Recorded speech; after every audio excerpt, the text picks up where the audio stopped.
Hello guys, good morning and welcome to my YouTube channel. आज हम tense में present perfect tense को पढ़ेंगे और हम जानेंगे कि प्रेजेंट परफेक्ट टेंस का डेफिनेशन क्या होता है, प्रेजेंट परफेक्ट टेंस के हिंदी सेंटेंसेस को हम कैसे पहचानेंगे और प्रेजेंट परफेक्ट टेंस के हिंदी सेंटेंसेस को इंग्लिश में कैसे ट्रांसलेट करेंगे, या कोई सेंटेंस इंग्लिश में है तो हम उसको हिंदी में कैसे ट्रांसलेट करेंगे या उसको हम डायरेक्ट इंग्लिश में ही कैसे बनाएंगे। So let's start. First of all, present perfect tense. तो परफेक्ट मीन्स होता है पूर्ण, मतलब कोई चीज कंप्लीट होना।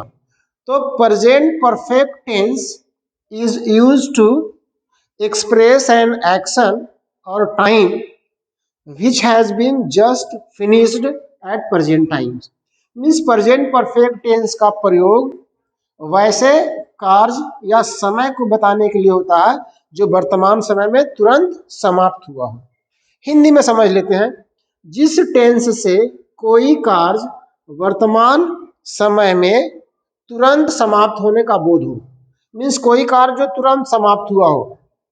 For example, I have written a letter. मैं एक पत्र लिख चुकी हूं। तो I have written a letter, मैं एक पत्र लिख चुकी हूं। इससे साबित प्रतीत होता है कि कोई काम तुरंत समाप्त हुआ है, मतलब पत्र लिखने का काम तुरंत समाप्त हुआ है। दूसरा एग्जाम्पल है, he has gone to market. वह बाजार जा चुका है। Sohan has done his work. Sohan अपना काम कर चुका है।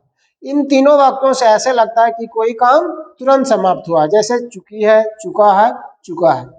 आगे समझते हैं, how to identify Hindi sentences of present perfect tense. Means present perfect tense का कोई हिंदी में वाक्य है, अगर उसको इंग्लिश में ट्रांसलेट करना है तो हम कैसे पहचानेंगे। तो Hindi sentences of present perfect tense end with चुका है, चुकी है, चुका हूं, चुकी हूं, चुके हूं इत्यादि। मीन्स हिंदी वाक्यों के अंत में क्या रहेगा? चुका है, चुकी है, चुका हूं, चुकी हूं, चुके हूं इत्यादि। आगे उदाहरण से समझते हैं। वह विद्यालय जा चुका है। तो देखिए इस सेंटेंस के अंत में क्या है? चुका है। इट मीन्स ये प्रेजेंट परफेक्ट टेंस का है। तो वह विद्यालय जा चुका है। तो he has gone to school. हम लोग चाय पी चुके हैं। तो यहाँ पे देखिए लास्ट में चुके हैं। तो वी हैव टेकन टी। चाय पीना का होता है टेकन। तो इस तरह से हम पहचानेंगे हिंदी सेंटेंसेस को कि ये प्रेजेंट परफेक्ट टेंस का है। Now structure of English sentences. अब हम इंग्लिश में सेंटेंसेस कैसे बनाएंगे? तो first of all, her affirmative sentence का सबसे पहले सब्जेक्ट होता है। इसका हेल्पिंग वर्ब हैज और हैव है। परफेक्ट टेंस का हेल्पिंग वर्ब हैज और हैव है। फिर V3, जिसको दूसरे शब्दों में पास्ट पार्टिसिपल फॉर्म कहते हैं, तो V3। फिर लास्ट में ऑब्जेक्ट होगा। तो अगर सब्जेक्ट सिंगुलर होगा तो हैज का प्रयोग होगा, अगर सब्जेक्ट प्लूरल होगा तो हैव का प्रयोग होगा। सिर्फ आई अगर सब्जेक्ट है तो उसके साथ हैव का प्रयोग होगा।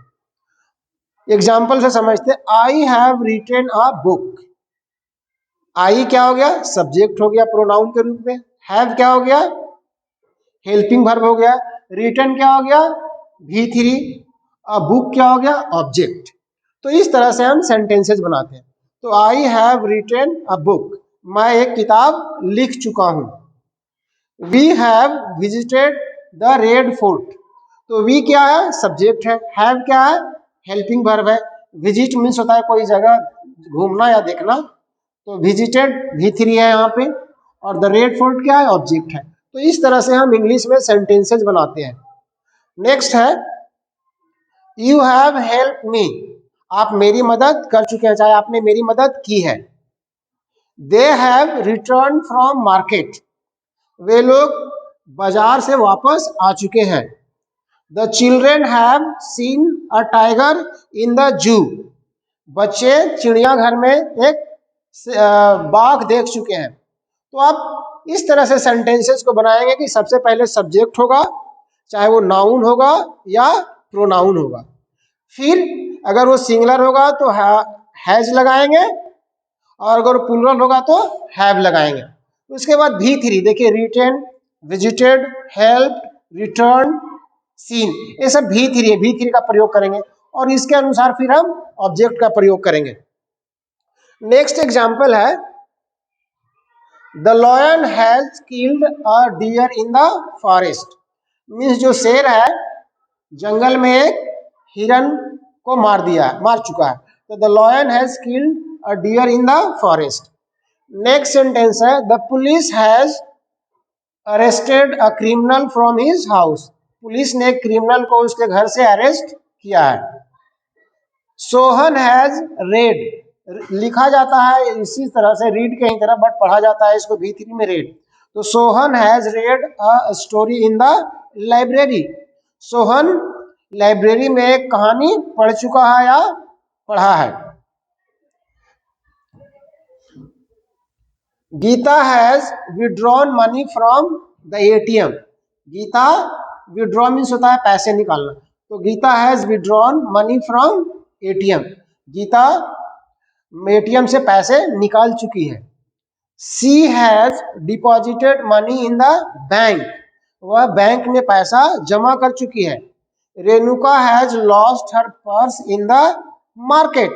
रेणुका अपना पर्स बाजार में खो चुकी है। The population of India has crossed 140 crore. Means Bharat की आबादी। देखिए हिंदी और इंग्लिश के सेंटेंसेज में पॉपुलेशन ऑफ इंडिया, जब इसको हिंदी में हम पढ़ेंगे तो भारत की आबादी, लेकिन इंग्लिश में कैसा लिखा जाता है, तो इंग्लिश का जो सेंटेंस होता है और जो हिंदी का सेंटेंस होता है उसमें वर्ड का मतलब जो वर्ड रखा जाता है सेंटेंस में वो थोड़ा डिफरेंट होता है हिंदी और इंग्लिश में। तो the population of India has crossed 140 crore. Means Bharat की आबादी 140 करोड़ पार कर चुकी है। I have uploaded many videos on YouTube. Means मैं यूट्यूब पर कई वीडियो अपलोड कर चुका हूं। Upload, uploaded, V3। Next example है, Mohan has gone to the hospital. Mohan hospital जा चुका है। My mother has cooked food for the guest. Means मेरी माँ अतिथि लोगों के लिए खाना पका चुकी है। तो इस तरह से हम सेंटेंसेस बनाते हैं, हिंदी से इंग्लिश में ट्रांसलेट करते हैं या डायरेक्ट इंग्लिश में ही बनाते हैं। So I would request you to make your sentences in English.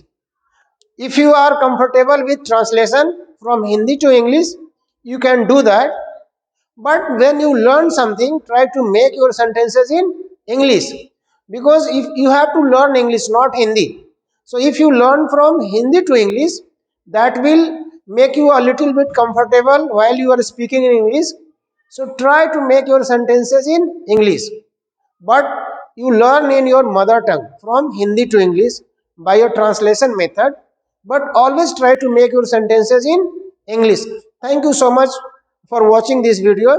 I hope this will be very useful for you. So please subscribe my channel if you are new on my YouTube. Thank you so much.